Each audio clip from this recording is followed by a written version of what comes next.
Hey folks, Pat here from DNS, and this Madison area fishing report is current as of April 12th. Before we get started, just a couple quick things. This is the last time I'll remind folks, but your license expired on March 31st. If you haven't already, go online here to the Go Wild website and you can renew that easy enough. But if you're feeling technologically challenged, we can set you up here at the shop. I also wanted to let people know the Wisconsin Conservation Congress had their annual spring meetings on April 8th around the state. I believe the Dane County location was in McFarland. But they do have the online comment period has been open since April 10th at noon, and it closes tomorrow, April 13th at noon. So if you want to make your voice heard, you can click on, just Google Wisconsin Conservation Congress. It'll come right up on DNR's website here. You can click on this blue button, takes you right to the survey. I did it the other night. It took maybe 15 minutes. So yeah, it's a great way to get your voice heard regarding topics that the DNR might be considering. In a variety of hunting and fishing and conservation stuff. So yeah, check that out if you're interested. A little bit of shop news. This Thursday, April 18th, we will be kicking off our spring seminar series. Super excited about that. We'll be doing these every Thursday at 7 p.m. It's free to everybody. The first speaker we'll have in is our friend Noah Humfeld. He's a very popular speaker, very well-known local guide, very entertaining and informative. He's going to be talking about getting ready for opening day and things you can expect there. On the 25th, the next Thursday, we have Dave Rowe coming in from the DNR. He's the Southern Wisconsin Fisheries Team Supervisor. He's going to be talking about the health of the Madison chain and the rationale behind a few recent regulation changes. And then on May 2nd, we have Kyle Zempel rounding things off with Wisconsin River smallmouth fishing. So great lineup. Really looking forward to seeing Noah on the 18th. And yeah, come down and check it out. They're always a great time. We do have still, end cap here of a bunch of great stuff. Made a video with Noah talking about some of this stuff earlier this week. We did get a restock of these Pedo and Otises, so you got those up. And I've just been kind of going through some of the new stuff that's out for 2024. And this week I just wanted to touch on these Berkeley Power Bait Nessies. This is a soft glide bait, but it's got a joint in the middle and kind of a weird feathery tail. But I guess they have awesome action. You can see the jointed part here. Awesome action. Steve Herbeck was in here yesterday talking about how much he likes them. So yeah, they look awesome and they have great action in the water, and we've got them. So swing by and check those out.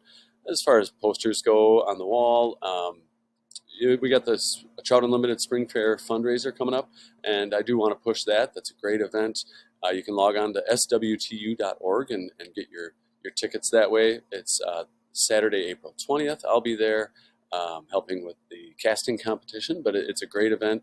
We have fantastic food and a whole bunch of great activities going on. So swing by, check it out, support Trout Unlimited, and it's great. Kyle also has his April 16th, that's this week at the Muska Lounge, Drinking with Scissors, last one of those. So our door's going to start clearing up here after ice fishing season. We won't have as many posters out. And of course, remember the walleye limit statewide goes down to 3 daily bag, and then Mendota only panfish limit is down to 10. But anyway, that should do it for announcements. As far as the report goes, this last week it was a little windy a couple days, but really otherwise some really nice temperatures in the 60s. We've had a lot more people getting out because of those nice temperatures. Windy today, but it looks like a gorgeous weekend with temps in the upper 60s and 70s, and it looks like those temps carry into most of next week, so lots of good opportunities to get out and enjoy some fishing. Generally around the chain, of course, game fish season remains closed until May 4th, but with the nicer weather we've been having, more and more folks have been getting out in the water, and the action's been improving around town. I'm pretty sure all the piers are in at the city-run launches, and water levels have been coming up across the chain, and maybe even a little high in a couple spots from what I've seen. The panfish bite's been good and getting better in several areas around town and beyond. Early season catch and release bass season is open, and this warmer weather finally has those fish in a better mood. Walleye fishing on the rivers has been great lately, and of course, this is also a great time to get out and enjoy some great early season catch and release trout. So, there's lots of opportunities to get out and fish. Just because you can't go out and catch walleyes, on the lakes, there's a lot to do. We'll get started here a little more locally. Up here on Cherokee, up at Cherokee Park here, nice shallow area here. I haven't heard much about the fish coming in there, spotty, crappie, bluegill here and there, mostly little bluegills, but the fish should start to push in there now that things are warming up a little bit. So stay tuned for that. Bass anglers that have been up there have been catching more pike than bass, but I mean, that's typical for Cherokee. It's just loaded with pike. Down to the 113 bridge. They're still getting crappies down there in good numbers if you can hit them right. They kind of move in and out of this narrow area here. A lot of small pike down there. I've heard about some small perch too being picked up. Otherwise, the catfish I haven't heard that have moved in there yet. So, but it's got to be this week. I mean, it feels like it's been taking forever.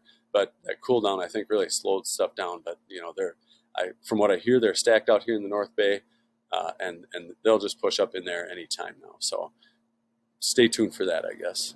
As far as Lake Mendota goes, all the launches do have piers in now, and with game fish season closed, you don't hear much off the main lake itself. And also the buoy is still down over here. Otherwise, I'd be giving you a lake temperature report. But I hear temps from guys have been reporting in the 40s or so, low 40s to high 30s actually. So still pretty chilly water.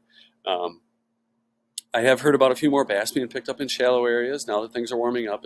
But in general, if you're looking for fish, you're going to be looking to shallow bays and inlets and stuff. So, think the Mendota County Park Inlet, you got Pheasant Branch, Marshall Park, Spring Harbor, University Bay. Just work your way around the lake and find yourself a shallow inlet, and you'll probably find some fish. I've been hearing about some fish coming off Tenney Park over here. Of course, the area below the Tenney Park locks is closed as a fish refuge, pretty much all the way down to East Johnson Street. I reposted a video that Noah Humfeld made at the lock and dam here. He was down there, and you could see walleyes, or he could. I guess you couldn't see them super good on the camera, but you could see walleyes swimming around, and they get stacked up there this time of year. So, it's a look but don't touch kind of situation down there, but really cool to see really some impressive fish down there. Otherwise, moving down to Lake Monona, where the Yahara River dumps out here at Yahara Place Park, can be a great spot that holds fish. Otherwise, again, not a lot of reports off the main lake itself, but if you're looking for fish, find some shallow areas. The best bite in town easily has been over here to the Triangles and Monona Bay, along Birmingham Park and along the train tracks. The crappie bite over there has been good and getting better with these warmer temps. I've been hearing about some nice fish being caught, and also some bluegills mixed in there, so that's a great opportunity and super popular. Get a lot of folks doing that. So I'm sure it'll be busy over there this weekend. Lake Wingra, of course, tons of tiny panfish, little perch, little bluegills in there. But, there's a lot of nice largemouth bass in there. And with the weeds down, it might be a good opportunity to take advantage of that bite. Go look for some big bass that are getting their pre-spawn feed bag on. Otherwise, the bridge or the dam over here at Wingra is below it is still closed as a fish refuge. So, but I did hear that the muskies were over there still. So folks had still been spotting some as recent as a couple days ago. Turville Bay, haven't heard anything out of there specifically, but there should be panfish in there. Again, all your shallow bays. Weechawuk, formerly known as Squaw Bay.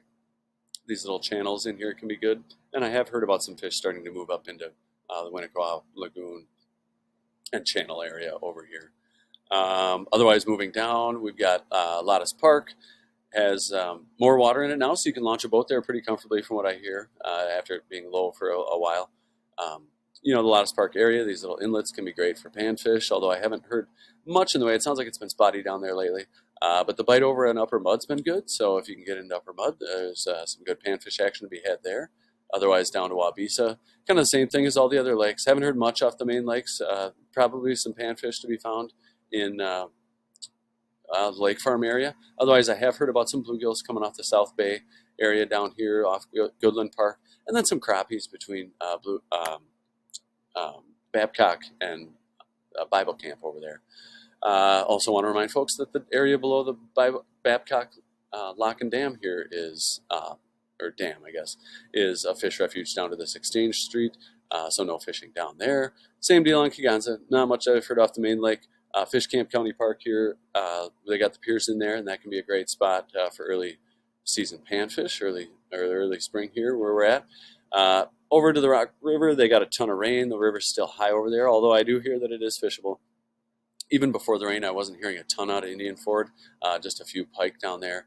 Koshkonong had also been kind of quiet, but it's that time of year where the walleyes move up into the rivers. They're looking for some current. So anywhere from the mouth of the Lake Koshkonong up through Black Hawk Island, Fort Atkinson, and then of course up to the Jefferson Dam, they had been getting fish, and I do see reports online where even though the water's high, it is still fishable over there, and I do believe that there's a slow no wake order in effect, so no ripping around up and down the river there. But that'll be nice for the fishermen anyway. Beaver Dam Lake still has a good uh, catfish bite and shallow water crappie bite going on, from what I hear.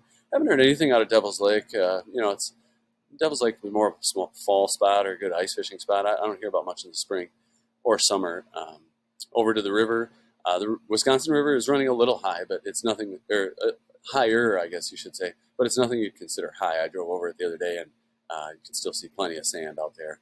But the bite at all the dams up and down the river has been good. So Prairie du Sac Dam, definitely holding some fish right now, and I've heard the females are in there, some nice big walleyes. I saw some pictures just yesterday. The guy was showing me he was fishing from shore, and him and his buddies got quite a few walleyes out of there. But I'm sure it's like that at all the dams. Actually, I know it is because I saw some pics from the Dells Dam, and I heard they're getting them at the Castle Rock and Petenwell Dam. So great time to be on the water, get some nice big walleyes. I hear that those fish haven't quite spawned yet, at least from what I hear. People will debate me on that, but they are in there anyway. It doesn't matter if they spawn or not. They're nice fish. Lake Wisconsin, the perch bite, I've heard they're spawned out, so that's done. Haven't heard about much for walleyes in the lake itself, but if you can move up into the river and find some deep holes, you'll likely find some walleyes. Panfish action's been picking up in a lot of the deep or shallow bays and inlets around the lake. So yeah, Dells Dam's been great. Castle Rock Dam, haven't heard anything out of Castle Rock Lake itself, but I did hear up on Petenwell they're getting some walleyes in shallow water. It sounds like 2 to 5 feet of water. And then, of course, up in the river itself is also a pretty safe bet, and below the dam. The Mississippi River, haven't heard a ton out of there. Last I heard, the water was a little dirty from somebody who was over on the barge, the Genoa barge, and they were getting fish, but the perch, it sounds like the perch might be winding down, but they were getting some walleye and saugers still. But yeah, that action's good, and you look to dams up and down the river, and pretty soon wing dams will start to be heating up here over to the Milwaukee River, or the Milwaukee area. I always say Milwaukee River, but the action up and down the East Coast in the tributaries has been good. Steelhead have moved up. Brown trout are starting to pretty much move back out to the harbors, but good steelhead action up in the tributaries. The Milwaukee River is still raging right now. I checked the flows yesterday. I think they're at like 1,600 CFS, so pretty raging through there. You're not going to want to fish the Milwaukee River, but a lot of the tributaries up and down the coast, smaller tributaries, are definitely fishable and are definitely holding fish. And out in the harbors, I figure they're getting some brown trout out there. I haven't heard anything much about the cohos. I did hear a rumor that they were starting to show up at Kenosha and Racine down here as they move up the East Coast, but I haven't heard from anybody personally, I guess. But yeah, steelhead fishing up and down the East Coast is great. Bay of Green Bay, walleyes are in post-spawn mode up there and should be slamming some giants out there. I imagine they're probably still getting some fish at the pier. Haven't heard any reports about that specifically. Fox River white bass run should be happening here pretty quick. And I think that does it for warm water fish. As far as trout goes, the area streams, last week I talked about how the rain came through Madison and then was mostly to the south. That's why the Rock River is raging right now. But, a lot of the area creeks that were high, Black Earth Creek, Gordon Creek, have come back down. Sugar River, from what I hear, they should all be down and fishable. I did make it out fishing. I was west of Dodgeville out here, and a lot of your streams out this way past Dodgeville are actually running low and clear. We struggled fishing out there again. It's really a stealth game, and the wind was up, and there's a lot of green slime floating around in the creeks. But anyway, really is a great time to be out fishing, though. There was caddis coming off, a few stoneflies I saw, plenty of blue-winged olives. So if you're going to be running flies, you're going to want to have all the nymph versions of those available, but also the dries, because if you hit a hatch, it can be some fantastic fishing if those bugs are coming off. Otherwise, on the spinning gear side of things, it's hard to beat a Rapala Countdown or Panther Martin. We're getting into Panther Martin time now.